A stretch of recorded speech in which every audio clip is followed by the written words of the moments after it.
Morning. Okay, I'm used to speaking to a bunch of school group kids, middle school, and I don't get good morning, everyone. Good morning.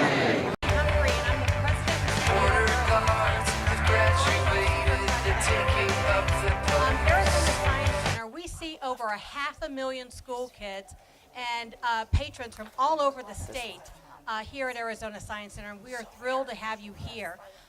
One of the things we pride ourselves on is bringing blockbuster exhibits here that will showcase science and technology to our wonderful state of Arizona. Today, we have an exhibit upstairs called Popnology, and it talks about how pop culture has had an effect on technology. And one of the things that we talk to our kids about every day when they come in, if you can dream today, it'll be tomorrow's reality. So we're super excited about hosting Arizona Innovation and Technology discussion today. So without further ado, I'd love to introduce Glenn Hammer, President and CEO of Arizona Commerce and Industry. Glenn?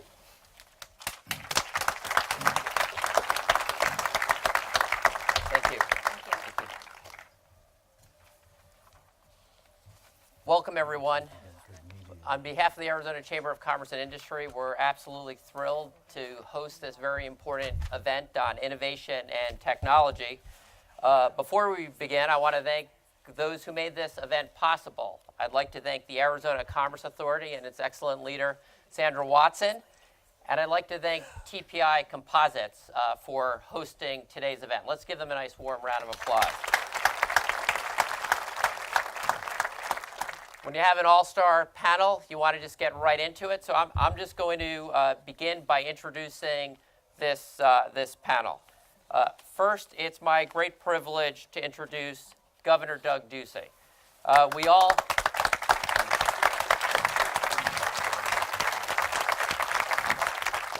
Well, that's pretty good. I don't even have to say anything, and he gets an applause. And he deserves it. The work that this governor has done to move this state forward, he was a very successful business person. You could get Cold Stone anywhere in the country and many places in the world.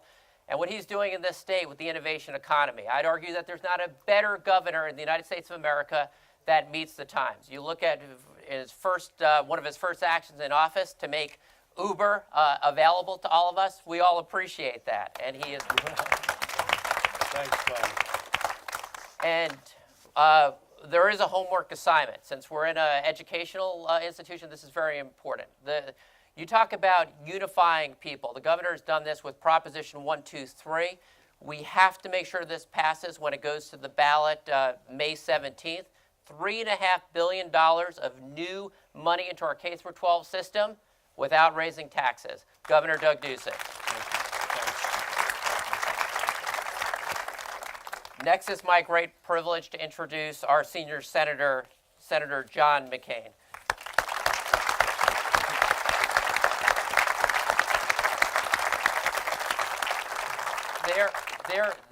Senator McCain has proudly represented this state for many years. He is now the chair, as you all know, of the U.S. Senate Armed Services Committee. It's a dangerous world out there. We're all safer because of Senator John McCain.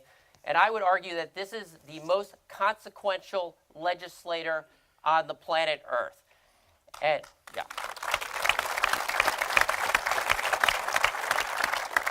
And in addition to his role at Armed Services of keeping America safe, protecting the A-10, we have worked so closely with the senator on key issues, on education, on innovation, and fire and water.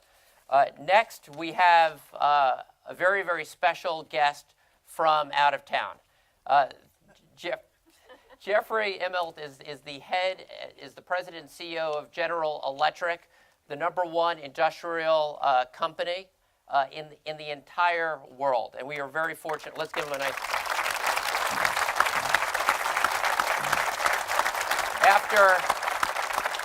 And he's been at GE since going to a couple of Northeastern schools, I think Dartmouth and Harvard. And we are just thrilled to have him here. He's written some very important pieces recently in the Wall Street Journal. One of the lessons this is not not all of us here are feeling the burn. I guess I would put it that way. But when you look at GE, it's one of the most respected companies on earth. We're going to learn a lot about how America can compete and the fact that trade is good. We're going to learn so much from Mr. Immelt, and it's an incredible privilege to have him in our state today. Another round of applause for him.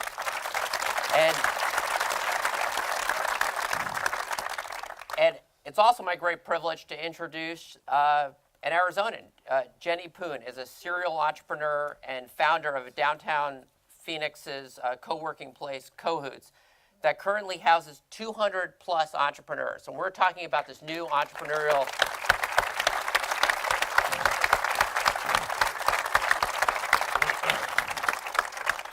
She's earned azcentral.com's top 35 Arizona entrepreneurs under 35 honors in 2009 and 12, a repeat winner, and Business Journal 40 under 40. A nice round of applause for our full panel before we get into it.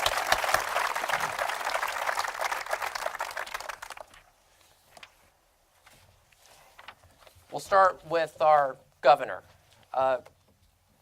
Governor Ducey, you've said that you want Arizona to be to the sharing economy what Texas is to oil and what Silicon Valley used to be to the tech industry. Why, and what is it about this segment of the economy that gets you so excited, Governor? Well, first I want to say, Glenn, thanks for having me here today. It's great to be with such a terrific panel.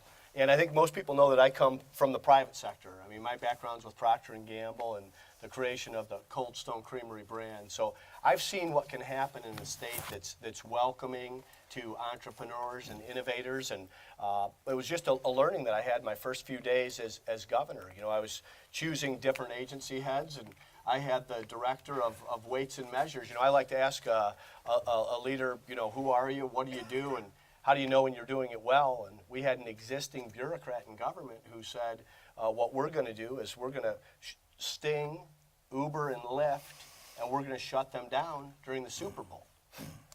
So I want you to know that employee is now in the private sector. But I was able to see that we could make changes. We put in Andy Tobin, who I see is in the audience here as director. We were actually able to eliminate an agency.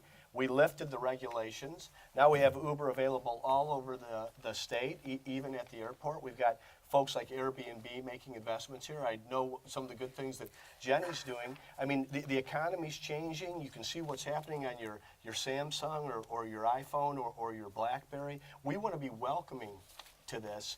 There are many places, there are many elected leaders that are trying to shut this down because they're trying to protect government union or some type of, you know, financial cartel that came before them. We want to be welcoming to that in Arizona. This is what's going to happen in the future. In addition, I was just talking with Jeff Immelt about aerospace and defense, about healthcare delivery. Across the board, Arizona wants the country and the world to know we're open for business, and we're going to be inviting to it. Governor doesn't create jobs, but the governor can create the environment in which these jobs are created, and we're going to have the best possible sandbox in the state of Arizona. And I also just appreciate you making the state safe for craft beer.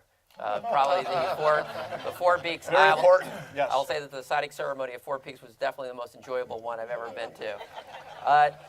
Senator McCain, speaking of defense, and the governor alluded to this a little bit in his comments, Arizona's made an immense impact in the defense and aerospace sector. From your perch as chairman of the Senate Armed Services Committee, would you expect that sector to continue to grow in this state and nationally as well? Well, first of all, thank you, Glenn, for your stewardship of the Arizona Chamber and the great work that you and your team have done. Jenny, thank you. You're an inspiration to all of us. Mr. Immelt could learn a lot from you, I think. and many of you don't know why Governor Ducey was elected, and that's because he gave away free ice cream. Wanted it. Direct product of the free enterprise system. I thank all of you for being here. I'd just like Glenn to mention the importance of defense to our state and nation. We are going to see much more happen in the world, I'm sorry to say. That was the opinion of the Director of National Intelligence who testified before our committee about 3 weeks ago. There'll be more attacks in Europe. There'll be more attacks in the United States. ISIS is not defeated. Putin continues on the move. The Chinese continue to act in aggressive fashion. Arguably, face more threats and challenges, which we can meet, by the way, but face more challenges than we have since the end of World War II. That's the opinion of the people who are responsible for the defense of this nation and the smart people I know. So where does Arizona fit into this? We play a major role. The finest helicopter weapons system on Earth is made right out here in Mesa in the form of the Apache helicopter. Every country in the world wants an Apache helicopter. Down at Raytheon, we are making the majority of the missiles that you're seeing expended over in Syria and Iraq, and they turn out a tremendous product.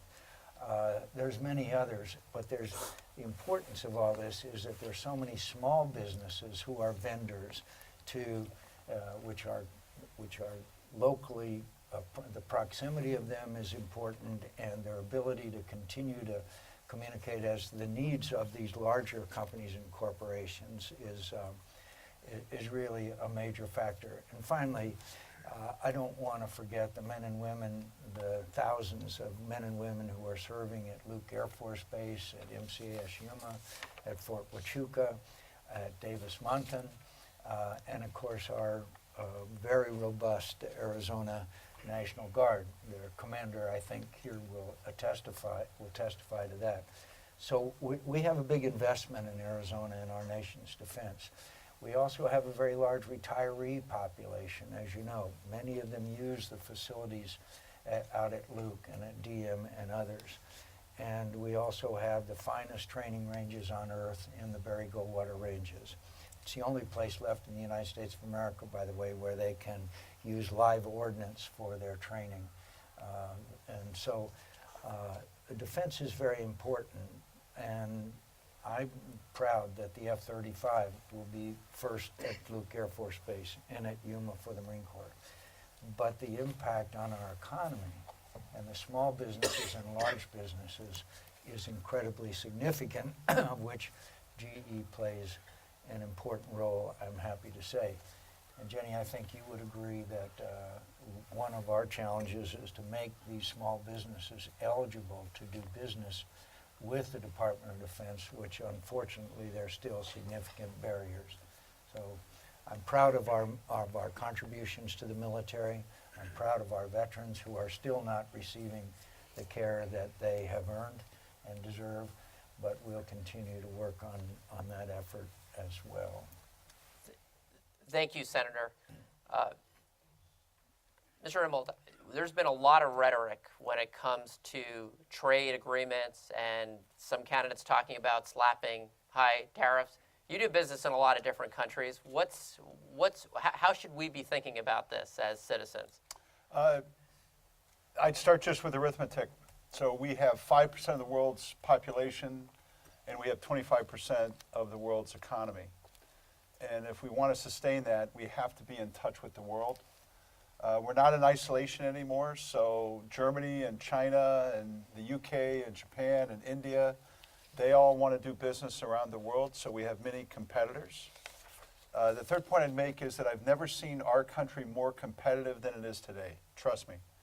I'm 34 years with GE. Our relative competitiveness of our manufacturing, of our technology, of the ecosystem of entrepreneurs and startups is more robust today than I've ever seen it. So we can, I think, be more confident. We should be more confident. So I can't speak to every industry or every job. I know that some industries have been hard hit. I know some places have been hard hit. But in our world, we're a $20 billion plus exporter. I've been CEO for almost 15 years. That was less than $5 billion 15 years ago. And that's all because of growth around the world. So I just think it's lost its context. in terms of where we are, and I think people can use it as a source of fear and not as a source of opportunity. For every GE job that's an export job, there are 8 in the supply chain. 8 in the supply chain. So we have roughly 140,000 employees in the U.S. There's 800,000 in the GE ecosystem. They all benefit when we win in China, when we win in the Middle East, and we can do it. We can win a game of global competitiveness. We can. Thank you. We may talk a little bit about that in greater detail later, but thank you for that answer. Jenny, you're one of the rising superstars in the entrepreneurial class in our state. Thank you. And you've been a leader in the co-working space movement. And I'd like you to talk a little bit about that, and maybe you can explain why all the young people in my office say we should ditch our space and go towards what you put together. So Cahoots is a shared workspace. We're a collaborative workspace. We currently house 200 different entrepreneurs and small businesses and startups. The idea behind Cahoots is we're a safe place for anyone who has an idea to land, as well as a safe place for companies who are looking to do more remote work and listen to their employees in the shift that they want to make for how they want to work and how they want to live. Priorities for the workforce now is changing a lot. We have a lot more millennials entering the workforce, and it's the biggest generation we've ever had entering the workforce. So we really need to listen to what they want, and the priority for what they want is flexibility.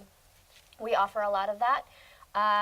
So we're seeing a lot of corporations take us up and house a lot of their employees out of our space so that they can still be productive and still get all of the things that they want, as in my work day is not 9 to 5 anymore. It's all day, and I'm always connected, and that's what technology does for us, right? Like the workforce is not stopping their day at 5. We continue to move throughout the entire day while working. And so corporations are really listening to this and giving an opportunity for their employees to work in that kind of lifestyle. And that's what Cahoots does. So we support this movement of just the new workforce and the future of work. And then as well as that, we do community building. We're a place where anybody who has an idea who's just starting out can have this place where an entire room of people are cheering for them, right? We've all gone through the struggles of starting something. We've all been alone in it, and anyone who's started anything knows that feeling of, I'm doing this, none of my friends know what I'm doing, and I'm talking about this, and I sound like I'm a crazy person. But there are other people in the room when you join Cahoots that have been through that and can help you through all of those struggles. So it's a huge mentor database. It's also a huge support system, and it's a placemaker for our community. So it's a vehicle for change. Great answer. Glenn, could I just add Sure, one sure. point real quick on what Jeff was saying about trade? If you went down to Nogales today, you would find lines on both sides of the border of trucks and vehicles that are doing business on both sides of the border. One of the greatest accomplishments recently is we passed a highway bill that called for funding for a thing called I-11. It would start at the Arizona-Sonoran border, go up around Tucson, go to Phoenix, go to Las Vegas, eventually end up in Canada. This would have an effect on the economies of southern Arizona to start with, because it's going to go south. It's going to be tremendous. So are we going to stop all of this traffic going back and forth that is so vital to our economy? The Mexican finance minister told me they do more business with Arizona than they do with Spain. So are we ready to cut off all of that? I don't think so. I think that one of the greatest things we can do on the issue of illegal immigration is a strong Mexican economy. A lot of Americans don't know, by the way, that in the last 3 years, more Mexican citizens have immigrated back to Mexico than have come to the United States of America. So I think that Jeffrey Immelt is the best spokesperson and makes the strongest argument for trade, in the belief, I believe, that GE can compete with any company or corporation or country on earth. And if we believe that, then we're not going to stop trade. We're going to try to increase it. I don't know if you want No, look, we have high-paying manufacturing jobs in our company. We've seen the commercials. We had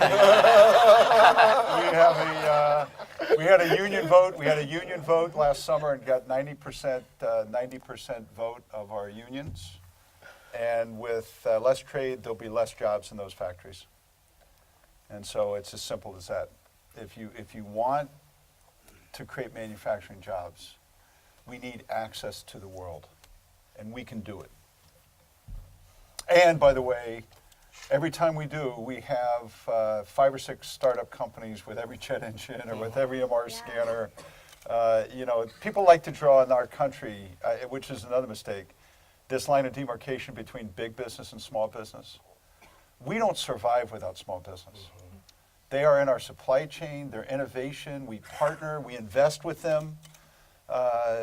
This is a completely artificial segmentation. And so everything that Jenny's talking about resonates with me in terms of how we need to change our own culture to get better. And we cheer every day for the startup companies that are part of our ecosystem. We can't survive without them. Thank you. And I was going to shift to workforce and education, but as I asked this question, Governor, if there's any, you put a lot of effort into the relationship with our largest trading partners in North America, Mexico and Canada, and we're seeing some pretty exciting results in terms of our export numbers and our job numbers. The question I was going to ask, and feel free to answer anything you want on that point, but you recently keynoted a workforce development conference at the U.S. Chamber Foundation, and you have a very inspiring vision of what we can do as a state. So I'd like you to please address that as well. Well, I mean, this goes to the whole reason that I ran for governor and what I think you can do with some private sector skills in this position. But I have to say, after listening to this panel, I think I want to move our offices into cahoots. I was thinking, boy, We got some GE people here today. They're all saying, let's go, let's go. You know, a room full of people who are cheering you on sounds just like the state legislature. And to Senator McCain's point, my first visit as governor was to Mexico City. I was the first Arizona governor to go to Mexico City in the last 10 years. This is our largest trading partner in the world, ×4. So and there are real issues. I mean, there are real issues that we need to deal with, but cross-border trade, growing economy, public safety, this is something that we agree on. So we went back to the chamber to talk about that. I just very much believe in this idea of a Mexico, United States, Canada trade corridor. I mean, this is where our closest customers are, and Arizona is the front door, the gateway, and the crossroads to all of that. And we have a state that in very many ways is a blank canvas. If we want to be that pro-innovation, pro-growth state, 70% of the citizens in our state were born somewhere else. I don't think there's a better leading indicator to our economic attractiveness and quality of life that folks in the most mobile country in the world packed up a U-Haul truck and said, I want to live there. So part of this virtuous cycle is not only opportunities in the workforce, but it's an excellent education system. So look at some of the evidence we have in just a short period of time. The most successful company in the world, one of the most successful companies in the world, Apple, makes a decision to have a $2 billion investment in the state of Arizona. The largest investment for Apple in the history of their company is in Arizona. And just yesterday, Google announced that driverless cars are going to be tested in Arizona. Now, there's other governors, other mayors around the country. Many other before that. That are saying, we don't want to do that. So we welcome that kind of innovation here, and we'll continue it. And I'll wait till the next segment to talk about the education pipeline and what we're doing differently here, because I think when you have the jobs, that's the real currency. You want to say, I've got 3 young kids of my own. They want to know, hey, do you apply this in the real world?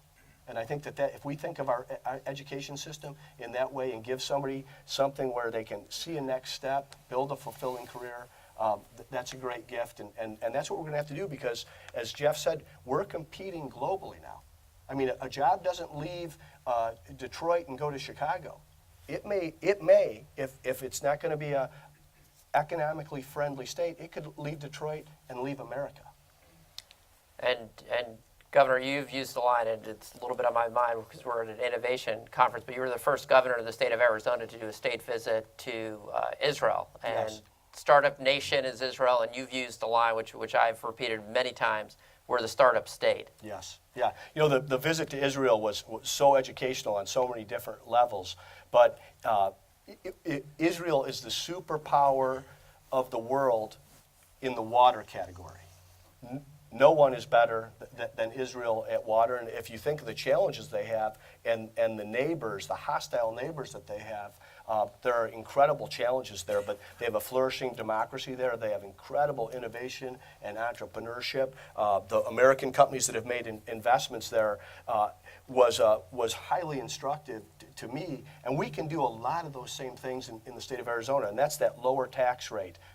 Getting rid of regulations, making sure it's a safe place for entrepreneurs where there's not litigation and liability. And then you've got to have people that you can hire that can be productive. And you know, that's what I always ask our business people. They say, what can I do for you? I say, go have wild success, make a lot of money. And with your growth, you're going to have to hire people and pay them and extend benefits. And then all the issues that I have in public policy will be taken care of because we'll have a growing tax base. And it's exciting when you see that we're now the 14th largest state, I believe. We just passed Massachusetts. Speaking of tax and regulatory rates, Senator, you know, we've done a lot in Arizona. We're proud of all that we've accomplished here, but we have something called the federal government. And we've got the highest rack rate when it comes to our corporate tax rate. We have a story, front page story in the Wall Street Journal about another regulatory deluge that's coming from the administration. Could you maybe speak a little bit about those issues and how they could affect our technology economy?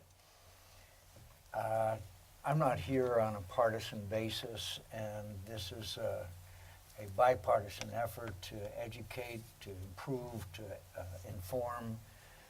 But I cannot not describe what is clearly a regulatory deluge that is going to get worse over the next 8 or 9 months. That has already been announced by this administration, that they are going to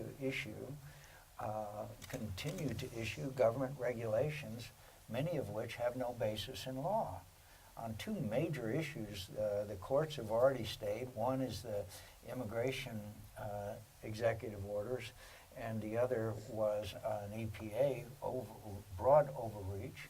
Some of the people here may not appreciate or understand that we're part of the waters of navigable waters here. I'm always glad to know that.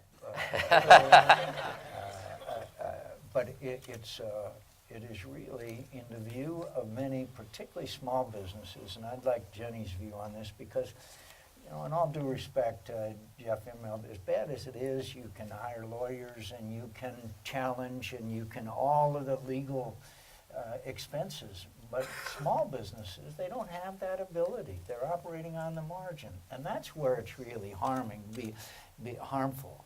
So we are seeing regulation after regulation. One small example is that they now have a jihad against for-profit universities. They are trying to drive any educational institution that is for-profit out of business. They were able to succeed in California with an outfit called Corinthian. They've been after the University of Phoenix here, and they're after others. They don't want educational institutions to make profits. Is that the reason to set up standards for them to adhere to that is different from not-for-profit institutions?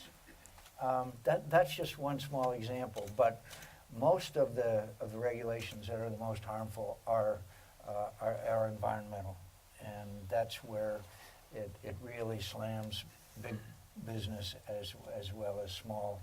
And I'm just sorry to tell you that in the next 8 or 9 months, they have announced it, it's not a state secret, that they're going to be issuing more regulations in their version and effort to level the playing field, whatever the hell that means. Mr. Immelt, I'd love to hear your take. And just for the record, this state is operating, thanks to the governor, under a regulatory moratorium. Maybe if you could give us a sense for how a company like GE navigates. I would agree with everything. I would agree with everything John just said. I'd say just at the top to your question, our tax code, it goes back to the mid 1980s. We're now in 2016. It's not contemporary. We believe in tax reform. We need tax reform. It shouldn't be about GE or any other company. It ought to be about the country. But we have a system that, all of our global competitors have reformed their taxes in the last 5 years. We need to catch up. Could I ask Jeff, what does the fact that we have the world's highest corporate tax rate have effect on your business? Again, I think, John, what happens is that there's, too many winners and losers in the country. The fact is there's $2 trillion of cash outside the United States that could be reinvested back in the United States. This isn't domiciled by tax schemes and things like that. We sell stuff in Saudi Arabia. We sell stuff, everybody now has globalized. So the capital's there because of, just differential tax rates around the world. So I think you've got capital in the wrong place. You're not incenting the right activities. The tax code's too complicated. It picks winners and losers. I mean, I could go down the list, but I would echo kind of what, in 2011, 2012, I was a member of President Obama's Jobs and Competitiveness Council. There are 4 things that matter. Training and education, right? It's, this country needs more people that are comfortable with STEM. We need to graduate more welders every year. We need high-tech manufacturing. Small and medium business. John said it just right. We shouldn't set our regulations around GE. We should set our regulations around Jenny. If we can't be fine with regulations set around Jenny's companies, there's something wrong with us, not the regulations.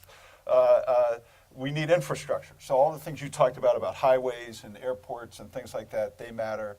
And then we just need to liberate, kind of regulatory reform. We have slowed the growth of our country because there's too many regulations. So we're sitting here today, everybody running for president says they want more manufacturing jobs. Everybody running for president says small business is the engine of growth. I personally think they're both right. I think we need more manufacturing jobs, we need more small businesses, but there's not one thing we're doing as a country, not one thing that's making it easier to create a manufacturing job or making it easier for a small and medium business to flourish. Not one thing. So let's go. I'm completely fine if we make life easier for the entrepreneurs. We should. We should. Yeah, and from a local standpoint, there's so many little things that get in our way, from starting businesses and even people that are working jobs to branch out and become an entrepreneur. One of the biggest hurdles is healthcare. As an entrepreneur, your healthcare is offset by your company, or as an entrepreneur, you don't have the offset of a corporation. My husband and I started our business, and our health insurance jumped from $250 to over $1,000. That's a big jump for somebody that's just starting out. So those kinds of things are things that are hurdles. The taxes. Obviously, we should be paying taxes, but there's regulation that needs to be there. Regulating industries. I think we have to be really careful about. There are certain trades that require that kind of regulation that we really need to pay attention to. But as entrepreneurs, there's just little things that our local government and our state government can really help with. And I think if we all just sat down and had a good conversation about it, we can do it. And we can make Arizona, honestly, the best place for entrepreneurs by making these changes. Thank you, Jenny, and thank you for what you're doing to make Arizona a better place for entrepreneurs. getting a little bit deeper in education. And I also want to commend Senator McCain for your work. There have been some good things that have happened in D.C. You were part of the effort to permanently extend the research and development tax credit. You talked very colorfully over the years as to why that would. Yeah, we used to extend it year by year so that we could hold up Jeffrey for more campaign contributions. We used to be able to threaten him every year. Okay, now if we don't, it was obscene. It was terrible, and now we just hold him up every 10 years. And we've got a lot going on in education. We'll get back to you, Senator McCain, because I know you also played a role and worked with our team on the new reauthorization of the federal education bill. And it'll be very useful to hear from a small and large business your perspectives on education as well. But Governor, you've made education a cornerstone of your administration. So workforce, 1, 2, 3. Sure. I mean, this is a state responsibility. There's a lot of things that we can point to Washington, D.C. and be upset about and blame them for, but not education. This is up to the states. There are a lot of things we do right in the state of Arizona, and I think it's important we emphasize that. We have 3 of the top 10 public high schools in the nation in our state. When I go back to the Conference of Governors and they shine the spotlight on who can talk about excellence in education, that spotlight is shined on Arizona. The issue is we have to do this more often in more places. We know how to educate a child. It's how do we execute and recreate it, replicate it, duplicate it, franchise it. So Proposition 123, which is going to be on the ballot May 17th, it's a special election, puts $3.5 billion additional dollars into K-12 education without raising taxes. We do that because we balanced the budget in that first year. We settled a years-long lawsuit between the state legislature and the education establishment, and we're better utilizing the state land trust, which has a valuation of $5 billion in cash today. A lot of big numbers are thrown around in government. $5 billion at the state level is significant. And if you take the 9 million plus acres of state land whose value is yet to be realized, it has over a $70 billion value. But if you're following the national politics at all and looking what's happening in the partisan primaries, people aren't in the best mood. And no one is looking to That's head. the understatement of the day. No one is looking to head to the ballot box to vote yes for more spending. So we're working hard so people understand that this goes into the baseline formula. It goes directly to the classroom and the teachers supporting the 1,100,000 children we already have in our public education system, and it's constitutionally protected. Again, we do it all without raising taxes. And I'll close with, Jenny, we've got Sandra Watson here from the Arizona Commerce Authority, and I always look at this as a customer-type relationship. If those folks at Cahoots want to get together and talk about any regulation at the state level that's getting in your way, one thing we've tried to do is not only have a moratorium where we say stop, no more, but how do we eliminate what doesn't work, what isn't needed, what gets in your way. And I'd love to have a success story around that, on how we had entrepreneurs saying, this is not necessary, it's getting in my way, it's costing me money or capital. That would be great.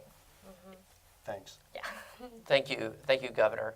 I'd love to just hear from the employer perspective what your sense is on what's working in education, including career and technical, and where do we need to improve as a country?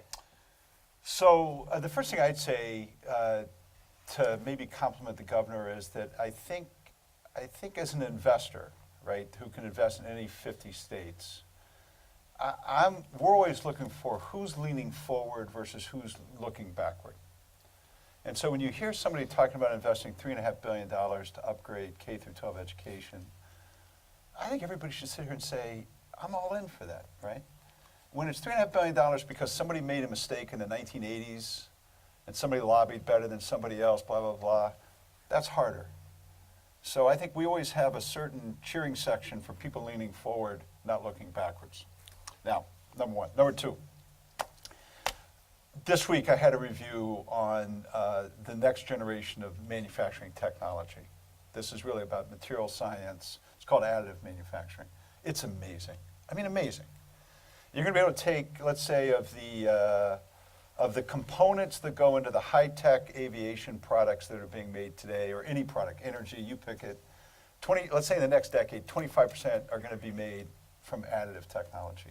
That's basically you build the part right the first time. There's no scrap. Amazing.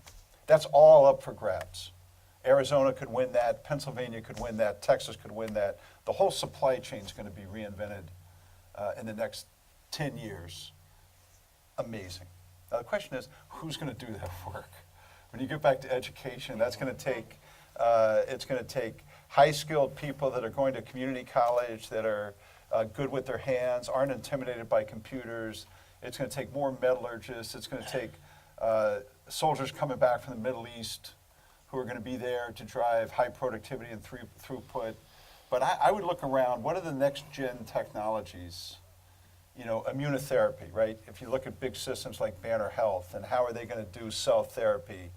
So I'm always kind of about what's the next wave, and how do you build the talent around where the next wave, you know, where the next wave is going to be, and then how do you make sure that the broadest possible, some of that's going to go to University of Arizona or ASU, but some of that's going to be in high schools, community colleges, and I think that's what excites me. What's next?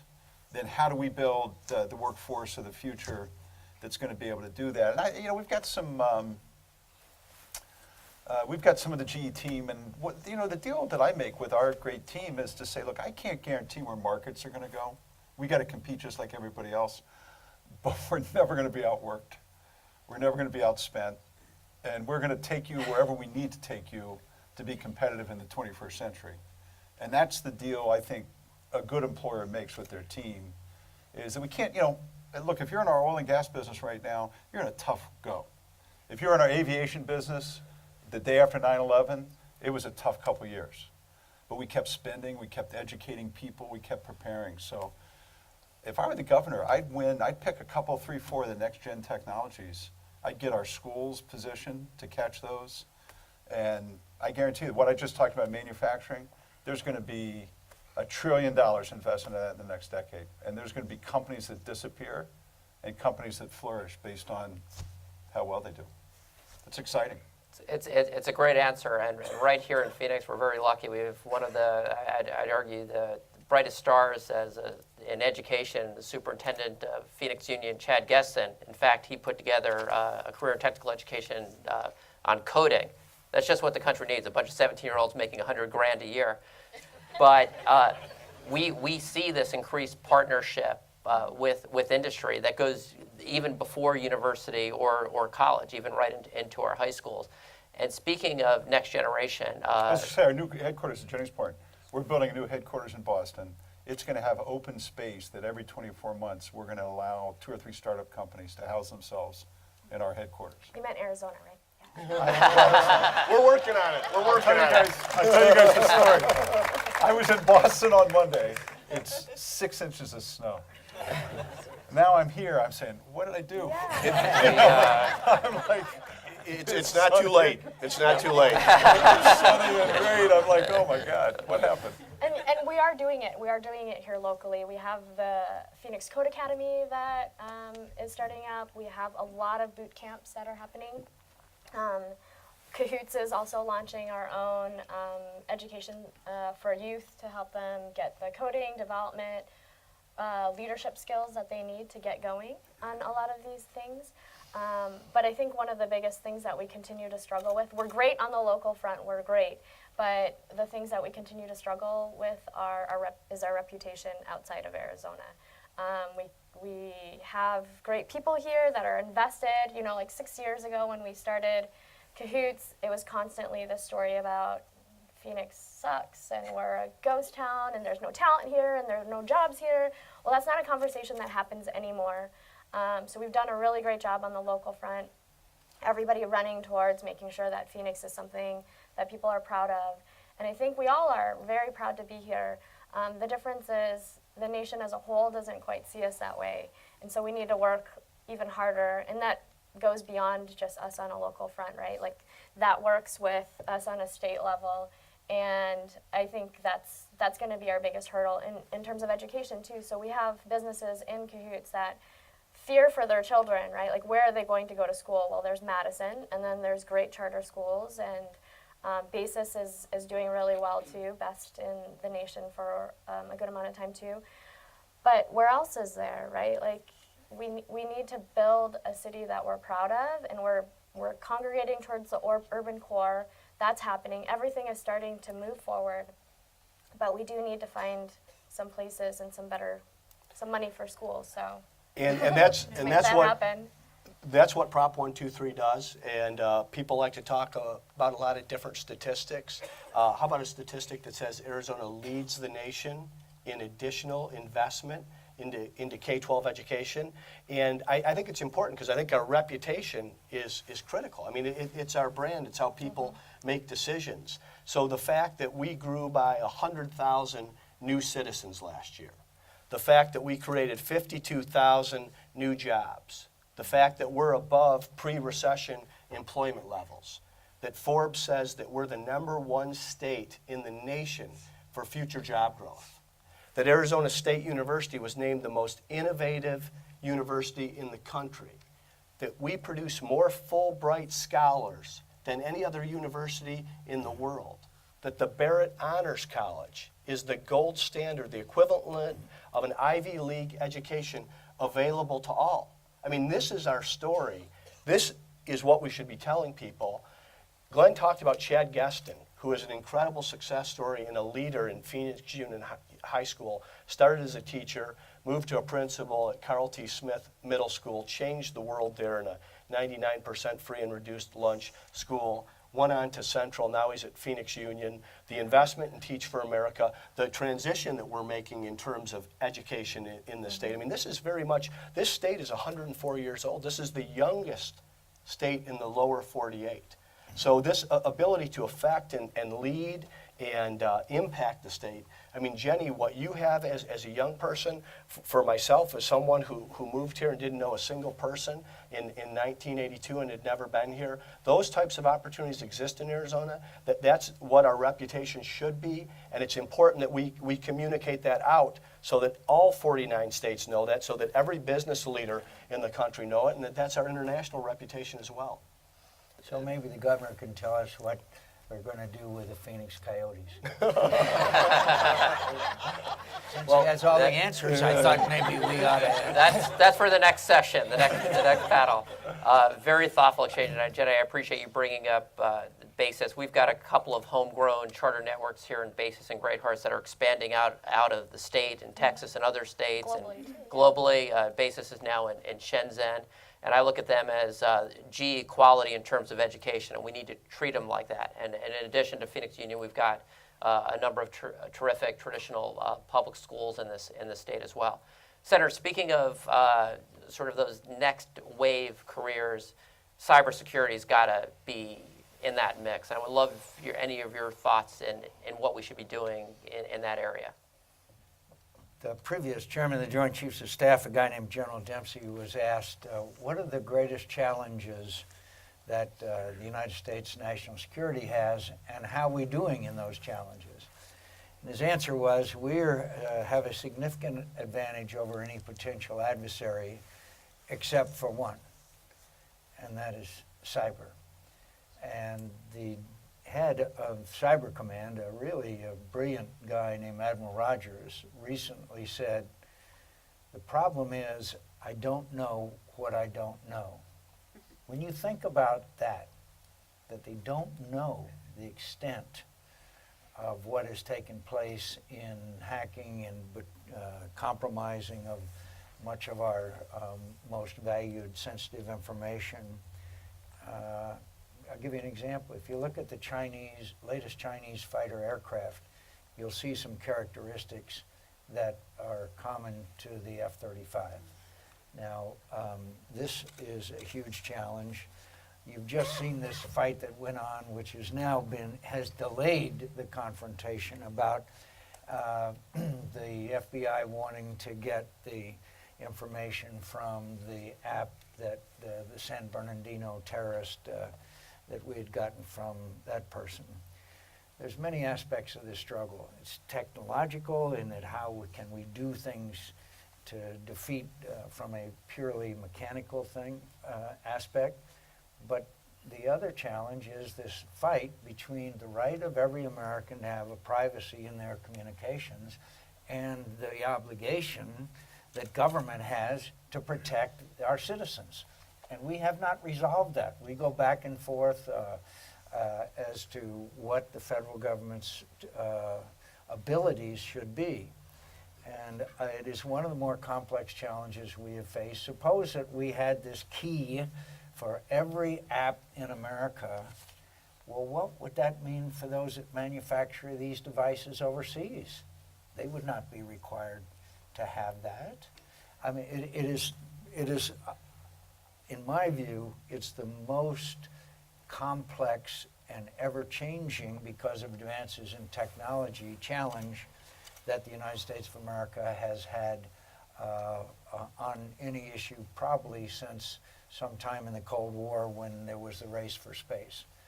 So we're going to have to, we have a bill that's going to be up before the Senate on Defense sometime around May or June, and after that we're going to focus our attention on the Armed Services Committee on cyber. There is the doomsday scenario, which is not impossible, not possible now, but if you take things to their ultimate, what would happen, do you think, to our lives if they shut down every satellite in space? Can you imagine what that might mean? And don't think they aren't trying to get there. And the best at it, the Russians. Second best at it, the Chinese. Next best at it are independent operators that just are sitting in their mother's basement in their underwear smoking cigarettes. Or something else. So, I could go on for a long, long time, but first we have to have a policy, and we do not have that policy as to what to do in the case of a cyber attack, either when we see it coming, or when it happens, and what we do in response to it. This administration still hasn't figured that out. By the way, we've got 30,000 people over at Fort Meade, Virginia, who work for the NSA, who are working night and day. But, so all I can say is that, and add to that finally, the bad news is that frankly, most members of Congress don't understand this issue. There's some who line up as we never want our privacy invaded, and then there's others that we have to have only national security. We've got to find some kind of balance between those two challenges to our nation. But I would argue that cyber is probably the preeminent challenge of the 21st century. So I chair the cyber task force in GE. I don't delegate it to anybody else. And I do that because I personally wanted to learn about it. I thought it was really important. And then the point John made is you don't know what you don't know. So at the end of every meeting, I set the bar on behalf of the board as to say, okay, here's where we are, here's what we know, here's what we don't know, here's what's in spec, let's say, in terms of how we treat our installed base or our enterprise. So that's going to be, and we're still in early days. People in this room, if you're in business or no matter what you're doing, we're going to be working on cyber the rest of our lives. There's just no silver bullet. There's no easy button to it. There's too many points of entry. The competitors are fierce. This is really something. Now, The Russians and the Chinese would love to be able to copy a GE engine. yep. They would love to do that. And try, Jim Daly's here, try hundreds of times every day, okay? So this is really, a company like ours is getting hacked, people trying to get in every minute of every day. Now, when I put my hat on, my business hat on, I sit there and say, there are going to be parts of the country that really lead this technology. There's going to be parts that really lead the science, lead the business side of it. And again, with the strength of aviation and the strength of universities, this is a future industry that could be spawn startups and things like that. We've got, I know, Fort Huachuca in the state and some other assets that are seem to be pretty darn important. I'm going to change my password from password immediately after this conversation. It's too late. Could I just add one other approach to this, and that is Silicon Valley. If we could harness the knowledge and ambition and capabilities of Silicon Valley, that's the place where we really need to get some help on this. And frankly, they're not that excited about doing business with the federal government. It's just, it is what it is. Mr. Immelt, while we have you here, I'd love to hear a little bit more. You touched on some of these themes, but your company's GE's new Center for Additive Technology Advancement, would love to hear a little bit about that, as well as just if you could weave in some comments. You've said some very inspiring things about the new app economy. So it's not all doom and gloom. There's a lot of good things possible in productivity. Yeah, look, I mean, I think everything that's happened over the last 20 years, let's say, on the consumer internet is now all coming into the industrial space.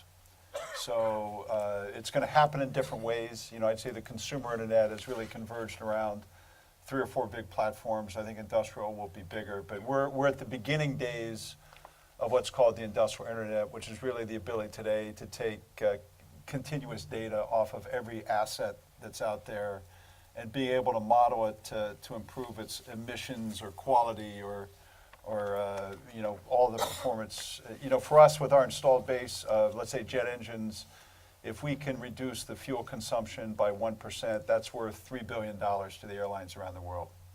So this is just the very nascent days of that, and it's going to impact every part of an industrial company, from how you make things to how you sell them to how they operate with your customers. And the decision we've made in our company is to invest to really be the digital player. We're not going to kind of step away from our customers.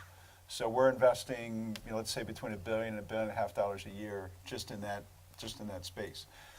We've created an operating system that we encourage startups to write software on. So we very much opened up the door, and one of the places we've invested a lot is in cyber, to be able to make sure that around these assets we build a hardened corridor. But this is the next big iteration of growth, and just like you know, the consumer internet really made Silicon Valley great. It created Seattle, really. You know, if you look at some of the cities around the country that really came of age in the last 20 years, the next 20 years there's going to be convergence around industrial assets, and we're playing to win. We're almost out of time, but I'll give each panelist about 30 seconds for any concluding remarks.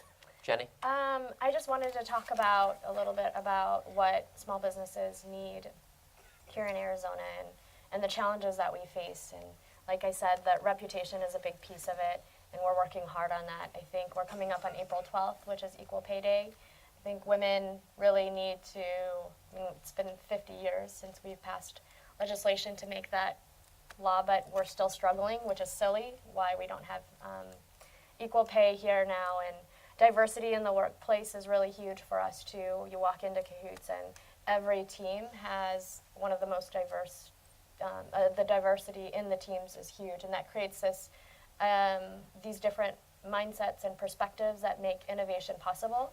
So really supporting that in Arizona is huge, and that stems from, you know, making sure that we support that and that we're bringing people in from out of state that have that different kind of mindset, supporting our trade and our borders with Mexico, and bringing all of those people in and being an inclusive community, which we are, we truly are. But continuing to promote that is really important for us. Coming from a design and marketing and advertising background, that's probably the biggest thing I think Arizona needs to do. And I would love to see us be the leader in entrepreneurship here. Like, Arizona can be the safest place for entrepreneurs to start anything. So that's my little spiel. We just did a crowdfunding campaign. I'm going to plug that. And I think we're almost there. It's just go to our website, cahoots.com, and that launches our second space. We're all about business here, so please help one help Jenny. business, help hundreds. Yeah. Governor.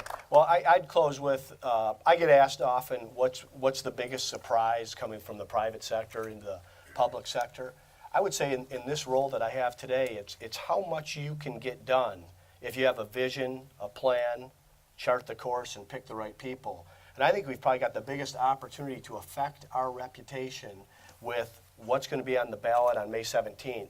And it's really two propositions. One's Prop 123, which I talked about, which is that significant investment into K-12 education for our kids and for our teachers. But the other one is Prop 124, and that's pension reform. Something that's not as exciting as education, but when you see these states with crumbling infrastructure that can't pay their bills, it's because they've got their costs out of control. In Arizona, we've demonstrated that we're still a state of common sense, where you can move ideas forward. And there would be no louder acclamation of that than a yes on Prop 123 and a yes on Prop 124, education investment and pension reform. And that's May 17th. We're talking about within the next 6 weeks. And that gives people like Jenny and myself, Senator McCain, people that came here from other places and witnessed it like Jeff Immelt, evidence to talk about the good things that are happening in Arizona. And then we're never going to check the box on education. We're going to continually be improving every year, year over year, and that's how we'll measure it. Thank you for being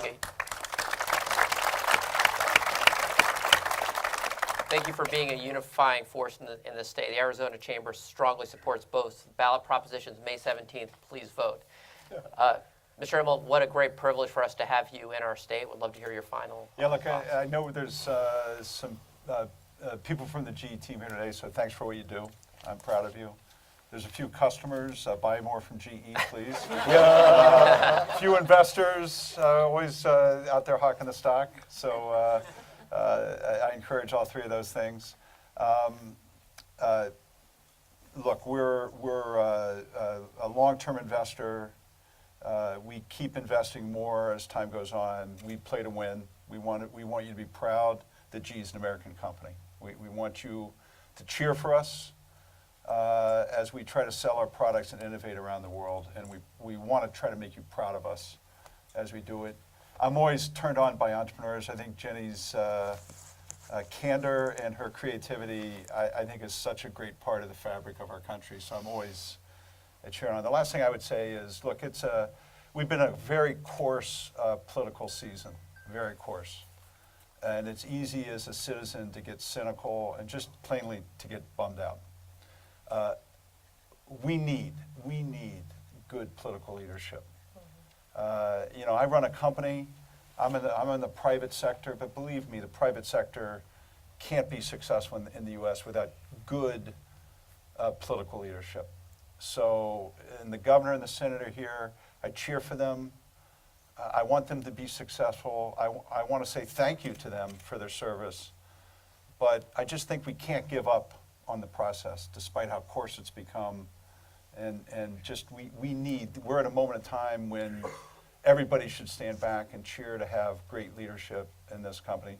We're a private enterprise. We should be able to stand on our own 2 feet. We can, but we need to have great leadership as well.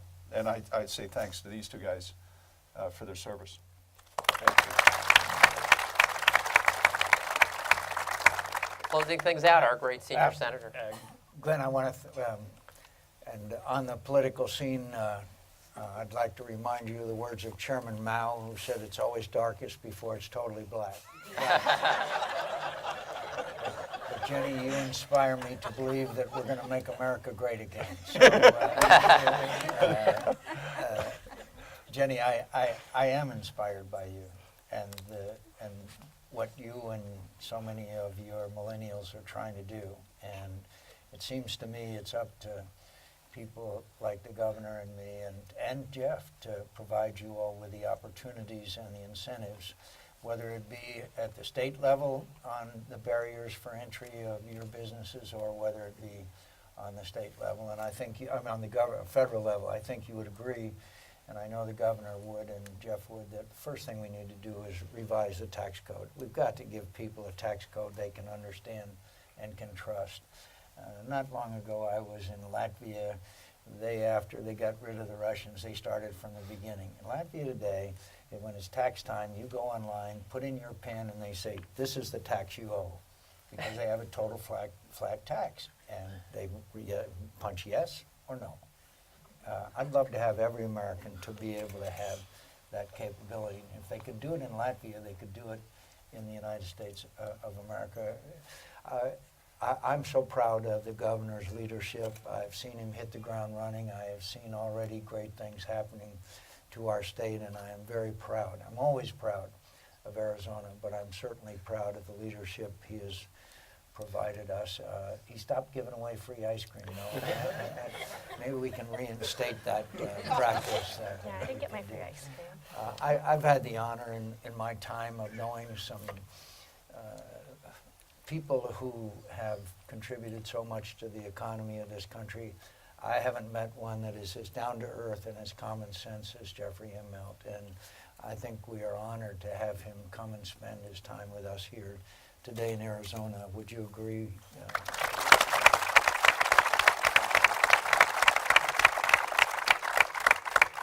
Finally, as Glenn said, we want to do as they do in Chicago, honor the dead, and that means let them vote. And so,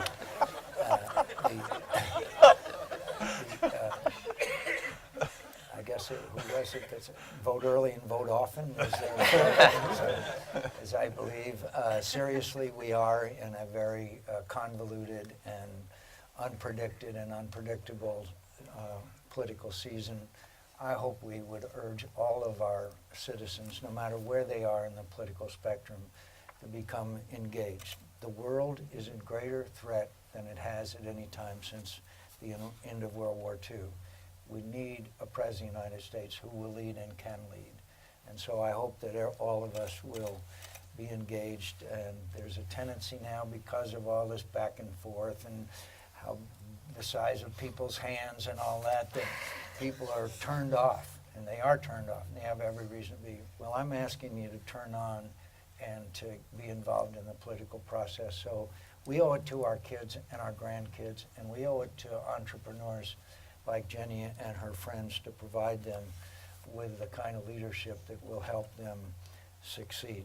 So with that, and Glenn, the Arizona Chamber does great work, and I thank you for that, and thank all of you for coming today. Great. Thank you.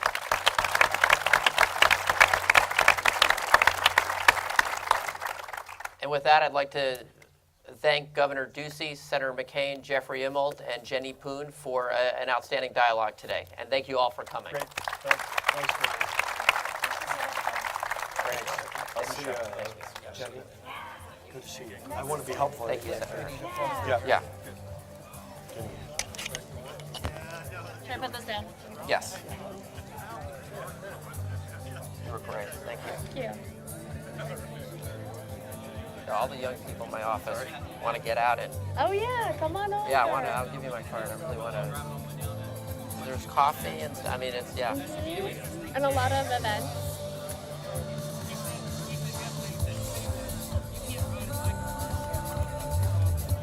Tweet this. I just went over 2 million followers. Oh, good.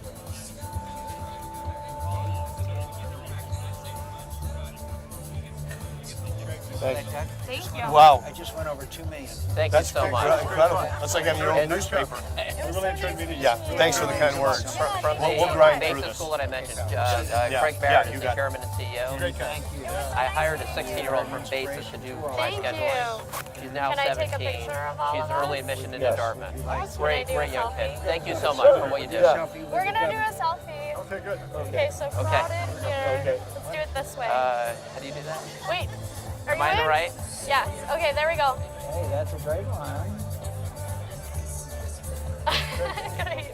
Thanks, Governor, really, are you all set on the ride? I'm all Yes, set. thank you Senator, so thank, much. thank you so much. Just a, You just got it. a, just You a, got it. You got it. it's a great honor. You were off the charts good.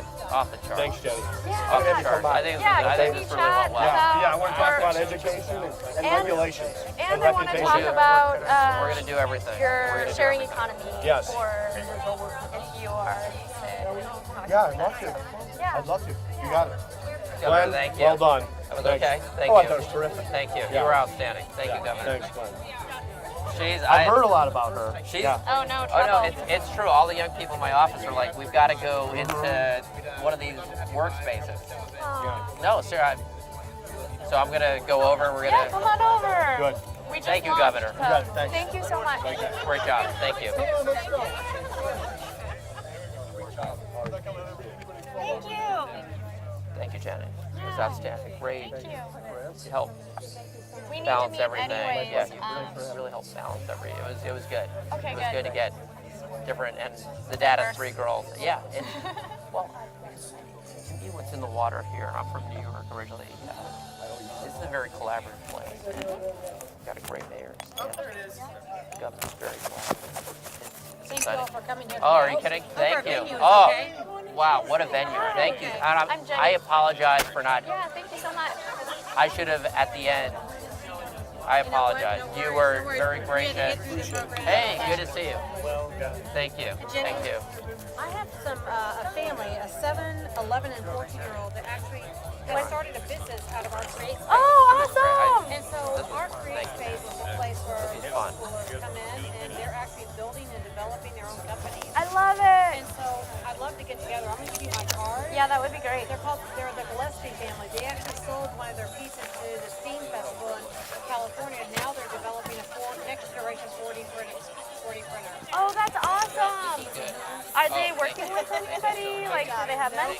They're not working with anyone. They're only working with our team. Oh, great. So Yeah. we could do some partnerships on that. That would be amazing. Let's get that together. Yeah, 'cause We host Code Day and a few other like youth programs, but that would be a great one to partner with, like on the